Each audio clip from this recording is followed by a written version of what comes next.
بسم اللہ الرحمن الرحیم۔ پیسے کے مختلف نام ہیں، جیسے عبادت گاہ میں دیا جائے تو چندہ، مزار کے لیے دیا جائے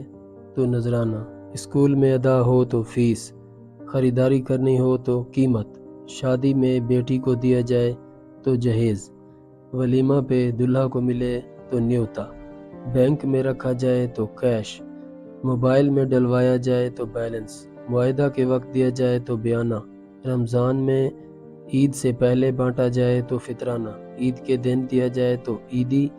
بچوں کو دیا جائے تو جیب خرچ، غریب کو دیں تو صدقہ و خیرات، امیر کو دیں تو ہدیہ، دوست کو دیں تو تحفہ، حکومت کو دینا ہو تو ٹیکس، عدالت میں ادا کیا جائے تو جرمانہ، نوکری کے عوض ملے تو تنخواہ، ریٹائرمنٹ پہ ملے تو پینشن، بینک سے لیں تو سودی قرضہ، اخوت جیسے اداروں سے لو تو بلا سود قرضہ،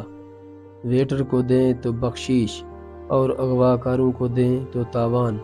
غلط کام کے عوض لیں یا دیں تو رشوت، بدمعاش کو دیں تو بھتہ، شوہر بیوی کو دے تو نان و نفقہ، اور اگر موت کے بعد بانٹا جائے تو وراثت کہلاتا ہے۔